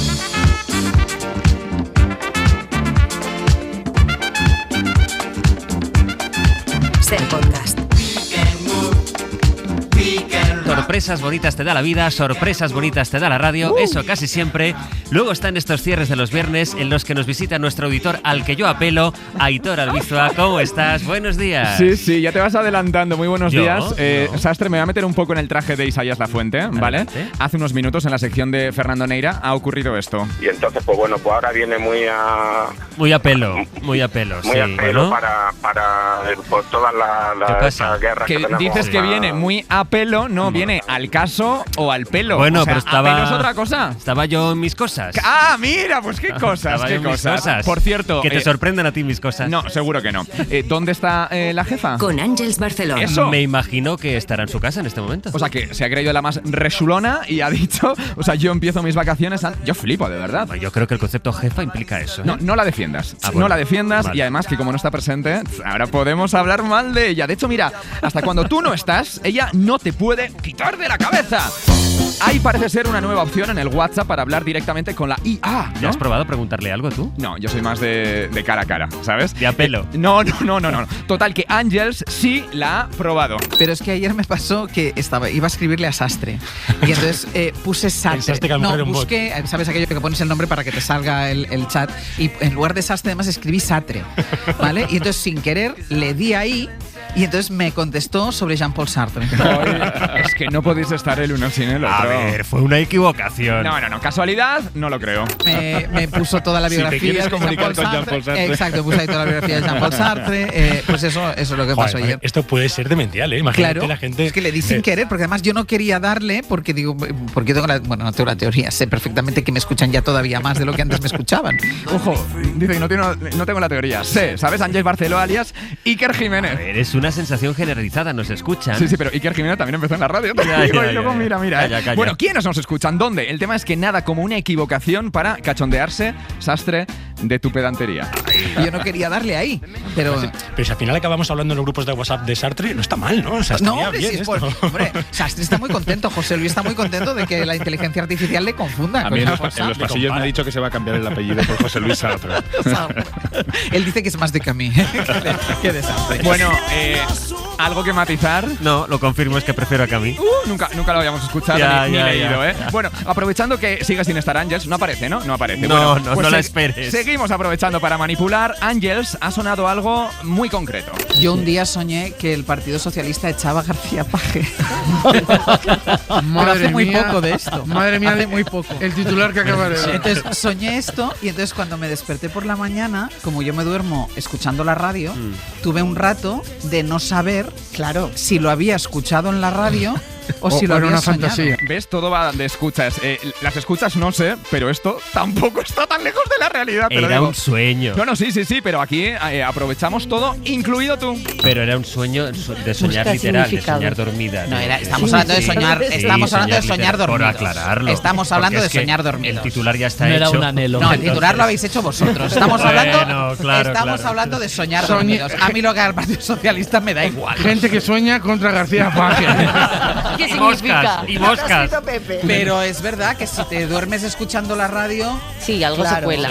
No sé yo, ¿eh? Bueno, seguro que es un sueño más frecuente de lo que pensamos en según qué casa del pueblo. Hablando de sueños, la pesadilla de Ana Uslé relacionada con la radio.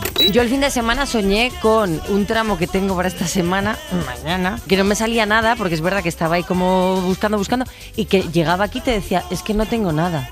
O sea, yo sueño con el momento de estar en el estudio, Y en que el no momento haya- en el que empiezan las cosas y tener no que haya- decir, no lo tengo hecho. Y entonces te convertías en mosca. No, es una pesadilla. Entonces, Y me me llevaba robaba la la almohada Claro. de Ángels. Ana, yo eso lo he soñado un montón de veces también. A ver, es verdad, Sastre, que es un sueño bastante recurrente, Le ¿no? pasa a mucha gente en la radio. Sí, bueno, a la gente, ojo, que le importa su trabajo. Porque lo que es una pesadilla para algunas compañeras, para otros es el pan de cada día. Escucha, ¿eh? Llegar a la antena sin el trabajo hecho. Llegar a la antena casi sin saber qué tienen que decir. Estás exagerando. No, traigo pruebas. Avance de contenidos, final del abierto. Pepe y Sergio, ¿no? En teoría vienen al estudio a avanzar los temas que hay en la parte del magazine, pero claro, aquí no solo vale con la intención. Pues lo primero que tenemos es Consejo de Ministro, como todos Es los verdad. jueves en Hoy por Hoy, con Nuño Domínguez y Jaime García Cantero. Hoy nos van a hablar de la hipnocracia, el concepto creado por un filósofo que no existe. Y después la desextinción. Que, Bueno. Vaya palabrita ¿Pero me por habéis qué puesto se lo has aquí. hecho decir a él, Sergio? Sí. Porque es más divertido. Desextinción del lobo gigante. Desextinción del lobo gigante. Desatranques, Jaén. Sí, os necesitamos. Una especie extinguida hace 15.000 años. Pero Esta lobo noticia- gigante lo ha hecho, ¿eh? Sí. Lobo gigante, no, Hombre, yo lo del lobo lo gigante digo muy bien. no tiene- pero es verdad que es una palabra con muy mala. Desextinción. Sí, desextinción, sí. Si lo decimos en andaluza, mejor, ¿verdad? Desextinción. Pues eso, pues eso. Pues sí, en andaluz yo creo que todo suena mucho mejor. Menos mal que está Sergio Castro para compensar. Bueno, no te creas, porque claro, Sergio primero va de listo. A partir de ahora, Comando Norte queda fijada su capital en Canarias. Vamos a hablar del territorio europeo al que llegan ahora El más. norte, bueno, depende de dónde Claro, mires. Sí, según depende donde de dónde mires. mires. Me callo. Eso hubiera estado mejor al principio. Claro, él se atreve a mandar, ¿no? Mandar callar y todo, pero acto seguido ocurre esto. El territorio europeo al que llegan, digo, más inmigrantes, la ruta más mortífera de la inmigración.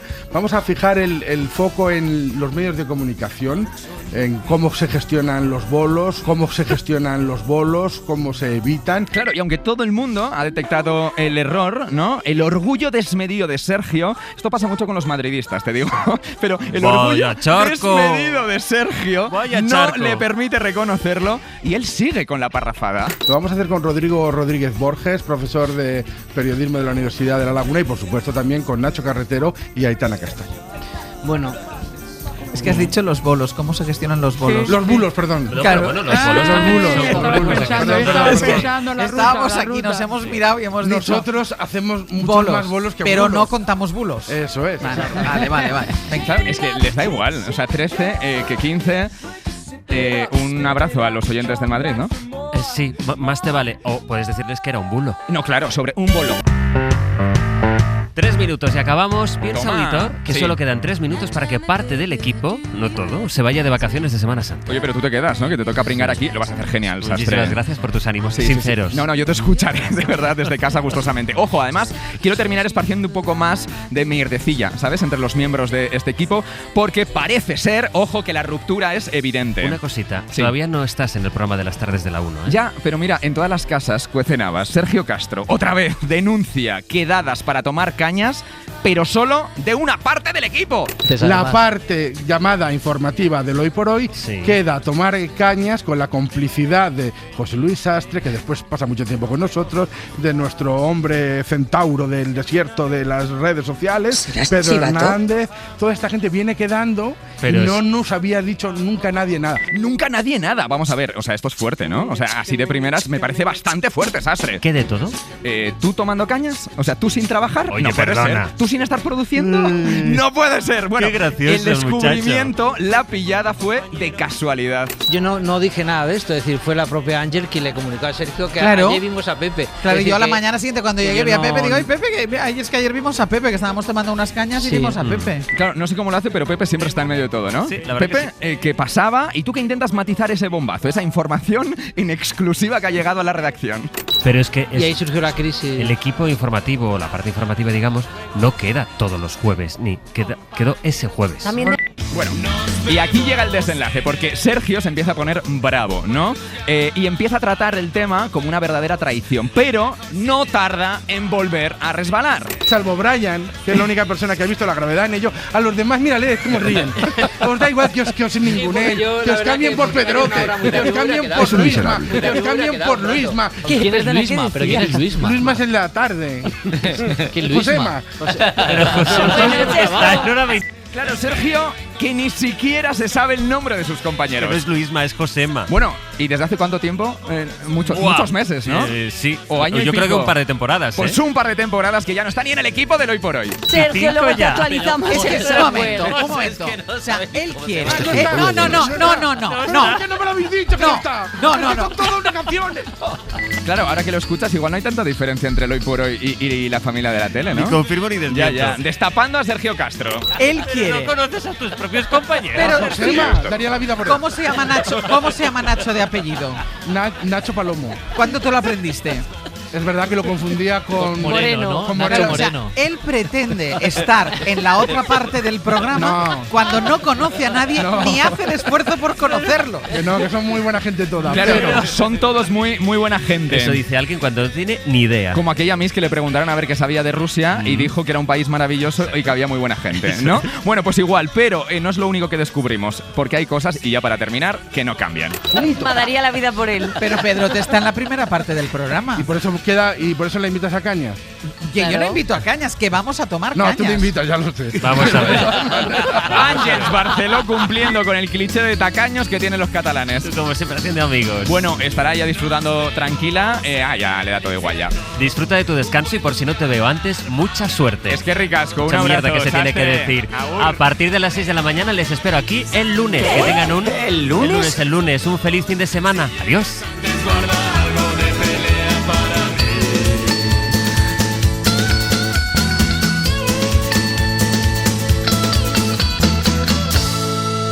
Hoy por hoy. José Luis Sastre. Para no perderte ningún episodio, síguenos en la aplicación o la web de la SER, Podium Podcast o tu plataforma de audio favorita.